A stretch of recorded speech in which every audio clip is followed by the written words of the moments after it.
విజయవాసర్ గారు, నేను యాక్చువల్గా అయితే నా సీక్వెన్స్ ఎలా ఉంటుందంటే కూటమి నుంచి రెండు పార్టీలు వచ్చినప్పుడు జనసేన టీడీపీ ఆల్టర్నేటివ్గా తీసుకుంటాను నేను.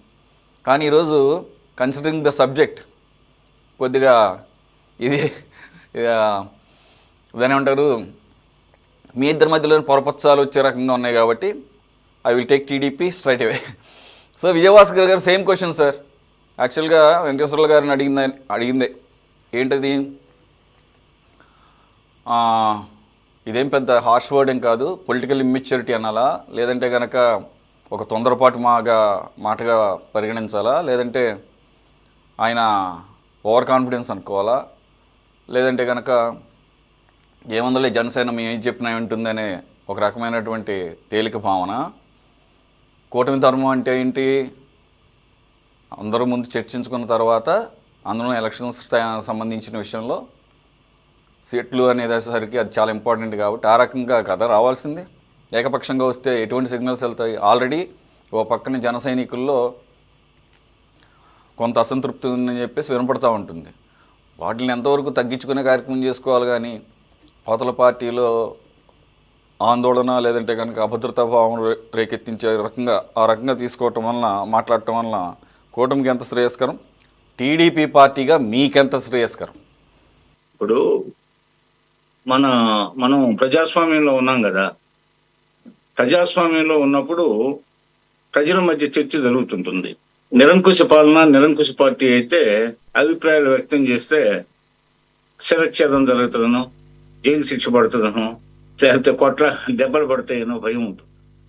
ఇక్కడ అలాంటి భయం ఏం లేదు. 3 ప్రజాస్వామ్య పార్టీలు బీజేపీ, జనసేన, టీడీపీ కూటమిగా ఉన్నాయి. పోతే లీడర్స్, స్థానికంగా ఉండే లీడర్స్ వాళ్ళకి మనోభావాలు ఉంటాయి. ఉన్నప్పుడు ఎవరి అభిప్రాయాలు వాళ్ళు వ్యక్తం చేస్తుంటారు. 3 పార్టీల తరఫున వ్యక్తం చేస్తుంటారు. అవి వాటన్నిటిని క్రోడీకరించుకుంటారు. క్రోడీకరించుకొని అసలు అగ్ని పరీక్ష అంటే ఎన్నికల నోటిఫికేషన్ వచ్చినప్పుడు వీళ్ళంతా సమావేశం అవుతారు. అనేక స్థాయిల్లో కమిటీలు ఉన్నాయి. వీటికి చివరికి ఫైనల్ గా ఆ కమిటీలు చర్చిస్తాయి. అధినాయకులు సమావేశం అవుతారు. అడ్జస్ట్మెంట్స్ అనేవి సహజం. రాజకీయంగా మనం ప్రజాస్వామ్య పార్టీలో జరుగుతున్న తీరుతెన్నులు స్వాతంత్రం వచ్చినప్పటి నుంచి పరిగణలోకి తీసుకుంటే అవి జనరల్ ఎలక్షన్స్ కానీ, లేకపోతే స్థానిక సంస్థల ఎన్నికలు కానీ, పురపాలక సంస్థల ఎన్నికలు కానీ, ఏవైనా సరే సహజంగా అభిప్రాయాలు వస్తుంటాయి. అభిప్రాయాలు చెప్పే హక్కు అందరికీ ప్రజాస్వామ్యంలో ఉంది. పోతే దాన్ని తృణీకరించలేము. కానీ ఎప్పుడో సెప్టెంబర్ మాసంలో ఇది ఎన్నికలు జరగవచ్చు అనే అభిప్రాయం ఉంది. దానికి తోడు కొన్ని స్థానిక సంస్థలకు సంబంధించి, కొన్ని బీసీల రిజర్వేషన్లకు సంబంధించి కోర్టులో కూడా ఉన్నాయి సమస్యలు. వీటన్నిటిని పరిగణలో తీసుకోవాలా. ఎలక్షన్ నోటిఫికేషన్ ముందు స్థానిక సంస్థల ఎన్నికలు అయినా పంచాయతీలకు వస్తాయా, ఎంపీటీసీ జెడ్పీటీసీలకు వస్తాయా, లేకపోతే పురపాలక ఎన్నికలకు వస్తాయా అనేది ఇంకా తెలియదు, ఇదమిద్దంగా తెలియదు. ఇవన్నీ ఊహాగానాలు, ఊహాజనిత విషయాలు. అయితే నాదెండ్ల మనోహర్ గారు చెప్పారు అంటే ప్రతి పార్టీ, రాజకీయ పార్టీలకి కార్యకర్తలు ఉంటారు. ఆయా మండలాలకో, నియోజకవర్గాల హెడ్ క్వార్టర్లకో, జిల్లా హెడ్ క్వార్టర్లకో పోయినప్పుడు కార్యకర్తలు రకరకాల, వాళ్ళ యొక్క క్షేత్రస్థాయిలో ఉండే కార్యకర్తలు రకరకాల అభిప్రాయాలు వ్యక్తం చేస్తారు. ఆ అభిప్రాయాలకు అనుగుణంగా మీకేం పర్లేదు, మేము మాట్లాడతాం, అది చేస్తాం, ఇది చేస్తాం, అదేవిధంగా పరిష్కరించుకున్నాం, తొందరపడద్దు అని చెప్పడం అనేది ప్రతి రాజకీయ పార్టీకి ఉన్న ఆనవాయితీ. అవన్నిటిని దృష్టిలో పెట్టుకుని చివరికి అధినాయకులు సమావేశం అయినప్పుడు చర్చకు వస్తాయి. సుహృద్భావ వాతావరణంలో ఈ సమస్యలు పరిష్కారం చేసుకుంటారు.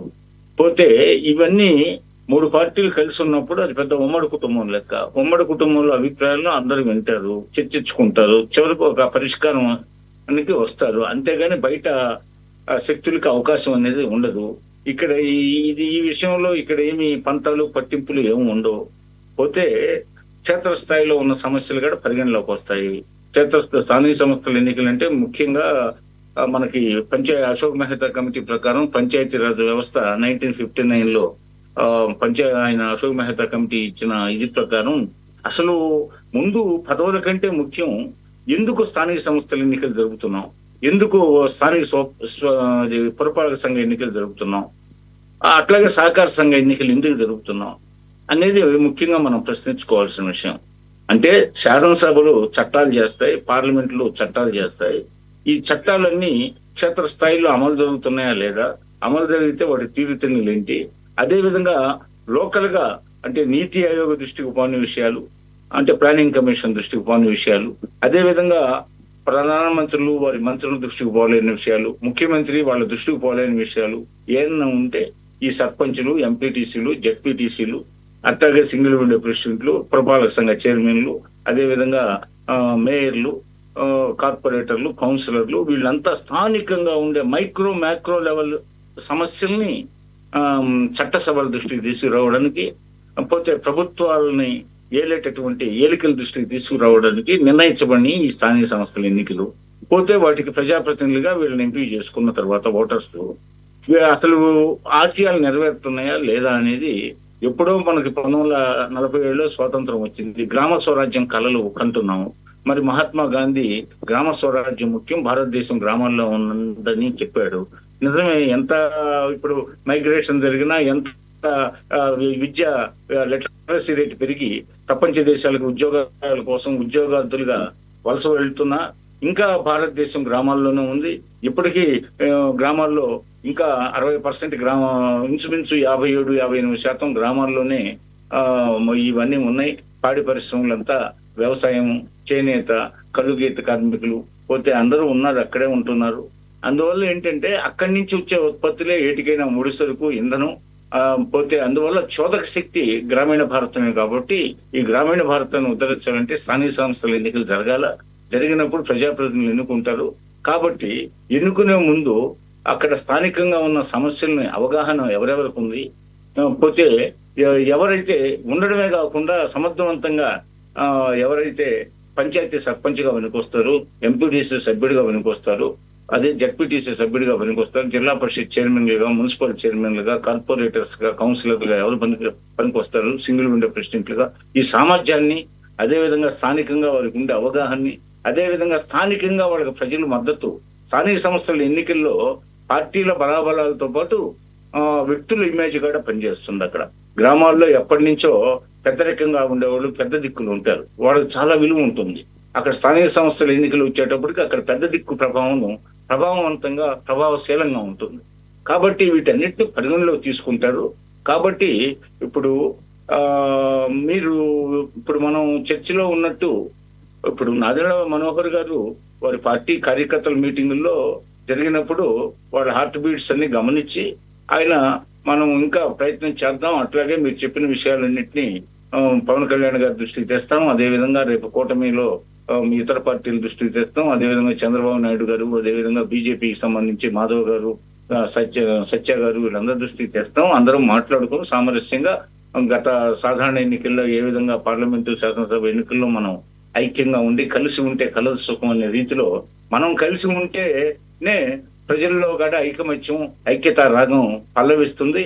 పోతే రాష్ట్రాభివృద్ధికి కృషి చేయడానికి వీలవుతుంది అనేది ఇప్పటికే ఈ 2 సంవత్సరాల కాలంలో ఈ కూటమిలో ఉండే తెలుగుదేశం, జనసేన, బీజేపీ కార్యకర్తలకు అర్థమైంది. కాబట్టి ఇదంత పెద్ద విషయం కాదు స్థానిక సంస్థల ఎన్నికల్లో సీట్ల అడ్జస్ట్మెంట్ అనేది నేను భావిస్తున్నాను.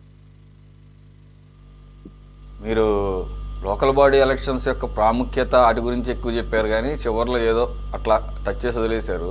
దానికి మాత్రం ఇంప్లికేషన్స్ ఎలా ఉంటాయో వాటి జోలికి పోవాలా, చాలా డిప్లొమాటిక్గా పార్లమెంటేరియన్ లాగా మాట్లాడారు. Okay, let it be.